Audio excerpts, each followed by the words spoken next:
nakita nga ako nagbebenta ng mga ibon at mga sisiw, kaya naman pinakiyaw ko to para nga pakawalan yung mga ibon at alagaan na itong mga sisiw sa bahay namin. So mga kapudi, ayan, so nandito tayo ngayon sa simbahan kasi galing nga ako sa Binyagan. Ayan. So habang pauwi na nga kami at palabas na nga ako ng simbahan, meron nga ako dito nakita yung mga, ito yung mga lumalabas tuwing may mga piyesta o kaya may mga okasyon. Ito yung mga nagbebenta ng sisiw, ng ibon. Ayan, ito sila kuya. Ayan, ano po itong mga ibon na binibenta nyo po? Ito, yung mga ibon, no? Ang dami. Tapos ito yung mga sisiw na talagang tuwan-tuwa ako kasi maraming kulay, iba't ibang kulay. Ano po itong mga ibon na po na to? Ibon palay lang po yan. Ah, ibon palay. Tapos ito po, sisiw talaga. Ayan. So dahil nga medyo malakas ang trip ko nga ngayon, so ang gagawin nga natin, ayan, bibili natin itong mga sisiw na to. Yan, itong mga iba't ibang kulay na yan. Lahat ng kulay bibili natin, tapos aalagaan natin. Ayan, ilang piraso po silang lahat, yung mga sisiw nyo po dyan? Ano po, 34 na lang po. Ah, 34 po. Sige po, bibiling ko na po lahat yan. Iuwi ko sa bahay namin. Ayan. Pati po itong mga ibon nyo po, akin na bibiling ko na rin po yan. Ayan. Hindi ko po iuwing ibon ha, papakawalan ko po. Kunin na natin. Ah! Huwag kayong mag-alala, papakawalan ko na kayo mga ibon. 1, 2, 3. Ah! Oy, huwag kayong matakot. Papakawalan ko na kayo. 1, 2, 3, go! Dennis! Sila, yan na. Lipad na kayo. Ayun. Eto na, bye-bye. Woo! Ayan, bye-bye. Woo! Bye-bye. Bye-bye. Yay! Ayan, dalawa na lang kinagat ako. Bye-bye! Ayan, so ito na po lahat ng sisiw. Ayan, so ito na yung mga sisiw na nabili natin. Ayan, kung makikita nyo, ito na yung mga sisiw nabili natin. So, iuwi na natin to ng bahay, tapos papalaki natin to. Ayan, so tara na. At ito na nga mga kapudi, nung nabili na nga natin lahat at naibalot na nga ni Kuya at nailagay na nga sa makulungan itong mga sisiw nga na pinakyaw nga natin. Ito na nga at binibilang na lang ni Kuya para mabayaran na nga natin. Ayan, so ito na yung mga sisiw na bili na nga natin siya. Ayan, so ang gagawin natin dito, iuwi na natin to ng bahay. Wow, ang dami nila. Ayan, magkano po lahat? Magkano po? 1,500. Ayan, gawin na po natin 2,000. Ayan, pamasko ko na rin po sa inyo. Thank you po. Ito, tara na. Salamat po. Oy, tinanong lang sa kanila dito itong lovebirds. Hindi naman natin siya pwede bilhin kasi pag binili natin yan, hindi naman sila pwede pagbilhin kasi hindi nga sila pwede paghiwalayin kasi lovebirds nga sila. Diba? Ang mga lovebirds hindi pwede paghiwalayin yan. So, tara na. Thank you po. Ayan. Uwi na natin itong mga sisiw. So, ayan. So, dahil nga bumili nga tayo ng mga sisiw, kailangan din natin ng pagkain sa kanila kasi alagaan nga natin. So, tara. Tao po. Pwede po bumili yung pagkain po sa sisiw. So, kailangan natin bumili ng mga... Ano pa po may mga kailangan pag may sisiw? Ito pala, bibili rin tayo ng pagkain na nila. Ayan. So, kailangan din nila ng ganito, mga pakainan. Alam ko sa mga pansabong na manok tayo. Pero bibili pa rin tayo. Ito pala, mga ganito. Ayan, ito mga maliliit. Bibili tayo. Ito po, mga maliliit. Para tig-isa sila ng kainan. Tapos, bibili na rin tayo ng vitamins nila. Sige po, vitamins po. Kompleto, di ba? May pagkain na, may kainan na, may vitamins pa. Kompleto na ang pang-alaga natin sisiw. Meron na rin naman silang kulungan kaya hindi na tayo mag-aalala sa kulungan nila. So ito na, tapos ito na rin yung pagkain. Tara na! So ito na mga kapudi, ayan. So nandito na tayo sa bahay at ito na yung mga nabili natin na sisiw na aalagaan natin, mamahalin natin at papakainin natin. Grabe yung kukit nyo. Ano kayang kulay nila kapag lumakas sila? Ganito pa rin kaya? Ay no, ang ganda ng kulay nito. Tignan nyo. Diba? So tara na. Ayan, so dito natin ilalagay ngayong mga dakila nga nating sisiw. Ayan, dito sa aming kulungan na bagong gawa at bagong bili. Ayan, so wala pa nakukulong dito. Ayan, dito natin sila ilalagay. Ayan, malawak tong kulungan na to. Kaya talagang lalaki sila dito ng matiwasay. Ayan. Binawalisan lang natin para matanggal yung mga kakonting dumi. Ayan.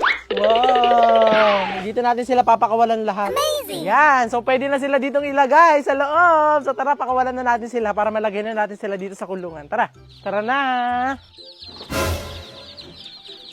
Ay, bakit ako yung kukulong dito? Dito natin sila papakawalan. Ay, mali pala. Mali yung pwesto natin. Dapat pala dito ako sa labas. Dito natin sila papakawalan. Ba't ako yung pumasok sa loob? So, papakawalan na natin sila. Welcome for your new home. Amazing! Ayan na! At nung nakauwi na nga ako ng bahay, isa-isa ko na nga inalis ng mga binili nga natin na sisiw na merong mga iba't ibang kulay at nilagay ko na sila di sa kulungan nila. Tuwan-tuwa pa nga ako dito kasi para pala sa mga sisiw nga itong kulungan nga na pinagawa nga namin. At habang nag-aalis nga ako dito ng mga sisiw nga sa kulungan, ito naman sila Mangre, inaasikaso nga nila yung vitamins pati nga yung pagkain nga ng mga sisiw. Wala nga kasi nga akong alam sa pag-aalaga nga nitong mga sisiw na to. Tungo sa Mangre nga nag-aalaga dati ng manok kaya alam niya nga to. At talagang habang inaalis nga yung mga sisiw nga sa kulungan nila, talagang tuwan-tuwa nga ako sa kanila kasi tignan nyo, ang cute nila kasi iba-iba yung mga kulay nila. Naalala ko mga dati na tuwing nga may pyesa tapos nakakakita nga ako ng ganito, talaga naiinggit nga ako sa mga bumibili kasi nga hindi ko nga afford to. Tapos one time nagkaroon nga yung kapatid ko ng ganitong sisiw nga, talagang iniyakan niya nga namatay nga itong sisiw na nakuha niya nga doon sa bunutan. Kaya talagang nakakatuwa na alagaan ko na nga silang lahat at papalakihin. Amazing! Yan. So ito na, napakawalan na natin sila. So ipiprepare na lang natin yung mga pagkain nila tapos ayusin natin medyo yung kulungan nila. So tara na! At nung nailabas na nga namin at napakawalan na nga lahat namin ng sisiw at nilagay na nga namin sila lahat dito sa kulungan, na ayusin naman namin itong kulungan para nga hindi sila makawala. Kasi kanina nga naglalagay pa nga lang kami ng sisiw nga dito sa kulungan, talagang habol nga kami ng habol kasi kasya-kasya nga sila sa butas nga ng kulungan. Kaya talagang dali-dali nga ako nagsabi kay Mang Ray na gawan nga ng paraan para nga hindi makawala nga yung mga sisiw kasi nga kasya nga sila sa butas nga ng kulungan. At buti na nga lang si Mang Ray ay marami nga mga kagamitan nga dito kaya yung mga tira-tira nga na pinag-ayusan niya nga dito niya na nga ilalagay sa kulungan para hindi nga makawala yung mga sisiw. Prosigido na nga ako alagaan nga itong mga sisiw na to at palakihin nga kasi hindi pa nga ako nakakita ng mga ganitong sisiw nga na may kulay na lumalaki nga. Kapag nga kasi ako nakakita ng mga kaibigan ko nga na meron nga ganito, kinabukasan nga wala na agad. Patay na agad yung sisiw na yun.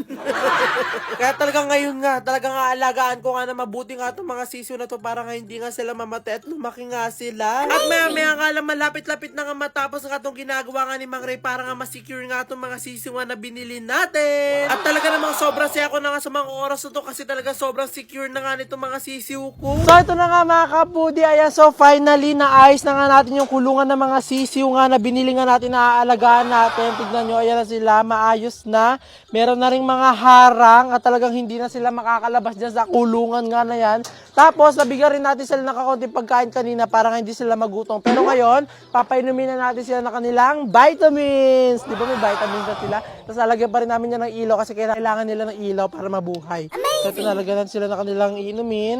Ayan, para meron silang may inom. Tapos, lagay na natin sa loob. Ayan. Ito, inom na kayo. Ay, may nalaglag. Ayan. Ay! Inom na kayo ng kanyang inumin. Para kayo ay lumaki at maging natural na manok na. Ganyan kaya yung kulay nila kapag lumaki na sila. Comment nyo nga sa baba kung ganyan pa rin kasi hindi pa ako nakakita na lumalaki na ganyan eh. So tuwing nakikita ko siya sa mga peryahan, itong mga ganyang sisiw na yan, kinabukasan, yung bumili nun, utas na, wala na, patay na yung sisiw. Kaya talagang hindi ko alam kung talagang lumalaki sila na ganyan talaga yung kulay nila. Pero hintayin natin kung lalaki talaga sila sa amin. Ayan, dami nila. Amazing! Wow! Ayan, may nakawala. Ayan, balik ka na dyan sa kulungan mo. Tapos, sasara na natin para sila ay makapagpahinga na kasi sobrang pagod nila ngayong araw. Pinakyaw natin na talaga nawala na sila sa kanilang amo at nagpakawala rin tayo kanina ng ibon. Antabayanan na lang natin sila kung ano magiging reaction nila ngayong meron silang bagong bahay. Ayan. Tapos pag lumalaki na sila, ipapalabas na rin namin sila dito sa bakuran namin para talagang mabuhay sila. Ayan. So kumakain na yung iba, tapos umiinom na rin. Ayan, sobrang dami nila. Yan, so, excited na ako lumaki itong mga to kasi first time ko mag-aalaga ng ganyan na iba-iba yung kulay tapos mga sisiw na galing pa sa ganun, di ba? Kasi kadalasan nga nabibili lang yung mga sisiw na yun sa mga piyesta, di ba? Pinakyaw natin para alagaan. Excited na akong gano'n to, lumaki to. Yan. Kaya naman, abangan nyo na lang sa susunod na video. Ayan, i-update ko kayo kung ano yung mga sa kanila kailangan na gawin para sa mga sisiw nga na to, ayan, para mapalaki natin sila ng maayos. So, yun lang. Ayan, thank you sa manonood. Mag-alaga na rin kayo ng mga sisiw na ganito. Bilhin nyo na rin yung mga nando sa mga piyesta. Ayan, oh. So, tignan nyo. Hindi ba cute nila? Iba-iba yung kulay. Amazing! Diba? So, yun lang. Bye-bye. Bayan, papakainin ko pa sila. Ay, kulang pa pala ng tubig.